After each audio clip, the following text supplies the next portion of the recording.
good, happy Sunday evening, March 13, 2022. I'm Riley King. Welcome to this Sunday evening edition of the Riley King Newscast, right here on the Riley King Network. We have a lot of news to get to this Sunday evening, so let's get started right now.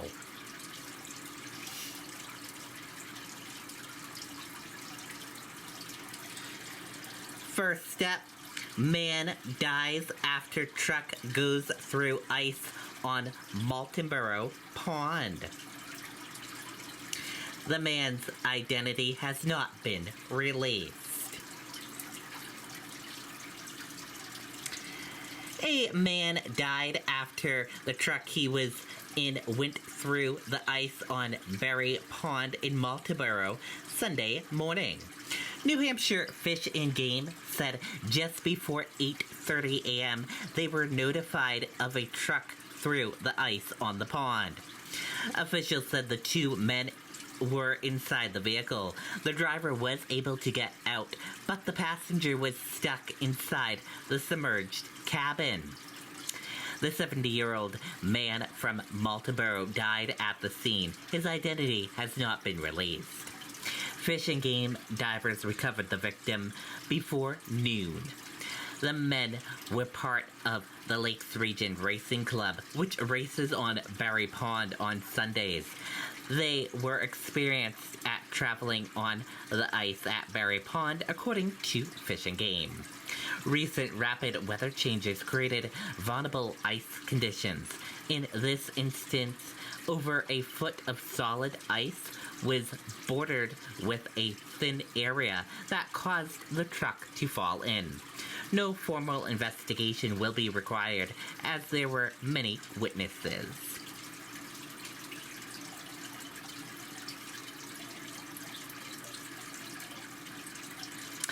Newly proposed bill looks to standardize military service records for National Guard and Reserves. Let's take a listen to that video from WMUR News 9.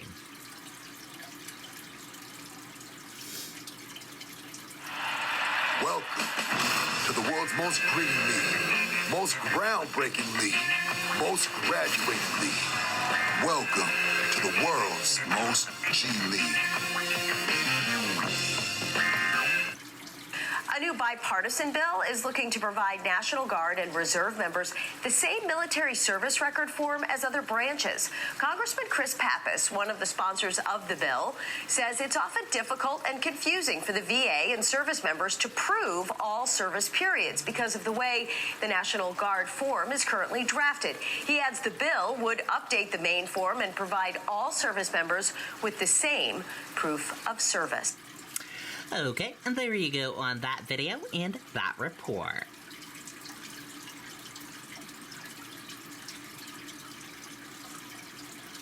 Harmony Montgomery supporters gather, keep her name out there. Let's take a listen to that video from WMUR News 9. Whoa.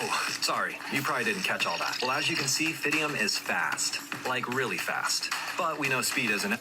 A small gathering was held at Stark Park in Manchester Saturday to keep Harmony Montgomery's name on the minds of people across New England. Whole point in all this is I want her to know she's loved, and we're out here for her, even in the coldest weather, you know. Manchester police believe the now 7-year-old went missing sometime in late November or early December of 2019. At that point, she was in the custody of her father, Adam Montgomery, after her mother, Crystal, had lost custody while battling addiction. Crystal is clean now and says she's been fighting to regain custody and find Harmony for over 2 years. A report released by the governor's office in late February indicated that in January of 2022, DCYF was notified that Harmony was now in her mother's custody. The report indicates that DCYF reached out to Crystal to confirm, but she did not return the call. They claim that they called me. When? I'm in the process of getting all the phone records for my old phone numbers that I had from 2019 to present. to prove that I never received a voicemail. I never received a phone call from these people. Adam Montgomery is now behind bars for reasons unrelated to Harmony's disappearance.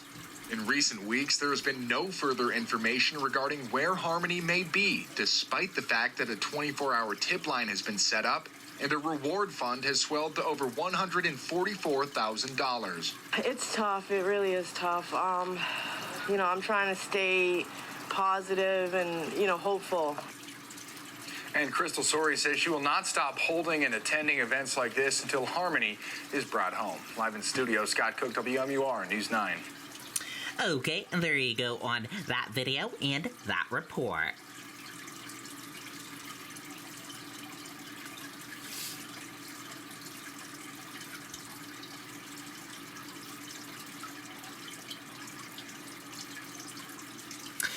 The house was gone. Woman credits her late husband for saving her from tornado. Let's take a listen to that video from KCCI 8 News. At Aspen Dental, we're a different kind of dentistry, where new patients get a complete exam and x-rays free without insurance. Plus, this was Kay Cawthorn's 2,300 square feet home with 4 bedrooms and 2 bathrooms. And after the tornado, everything that's left of the home is right here in this pit. Right here was a huge deck that come out. I had a nice big patio backyard, big deck here. This would have been patio doors here, my family room, TV set here in the corner. the day the tornado struck was a mournful day for Cawthorn. Her husband passed away exactly 3 years ago. Despite the grief, she believes he's the reason why she survived the disaster. Not trying to be weird, but I feel like maybe my husband was speaking through my great-grandson who is 6. He said, Mima, this is scary here. And I said, some dumb squirrel probably got in a chance for me. He goes, no, there's a monster in there telling me we got to get up. Somebody's going to die.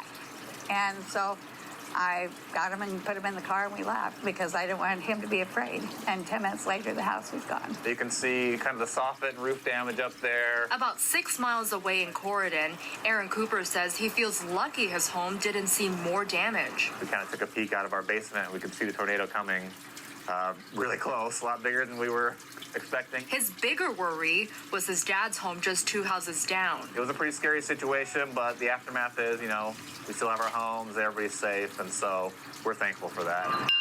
While the Cooper and Cawthorn families continue to pick up the pieces and rebuild, both families agree the community support is what makes an unfortunate situation a little brighter. In Allerton, Nicole Tam, KCCI 8 News, Iowa's news leader. Okay, and there you go on that video and that report.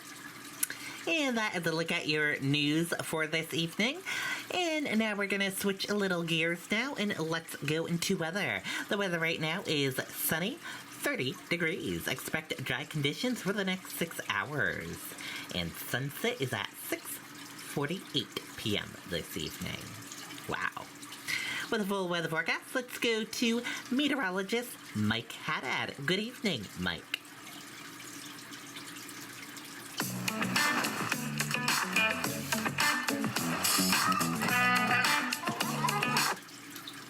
Thank you very much for joining us. Stormwatch 9 weather on the web. Very chilly, breezy during this past Sunday, and now looking ahead to the week ahead. And some milder days are moving in our direction with the warmest at the end of the week. But having said that, temperatures by day will be above average each day the next several, right through this week and even into the upcoming weekend. Now, mostly storm-free through Friday night. A couple of very weak disturbances may trigger a couple of snow shower opportunities in some spots, central and north. Maybe a flurry tonight south and another chance of some mixed showers south later as we advance through, say, Monday night, Tuesday night, and early on Wednesday. So outside of that, it's mostly storm-free, not a whole lot of rain or snow. But then by Saturday, to kick off next weekend, the next system with a bit more moisture likely rolls in.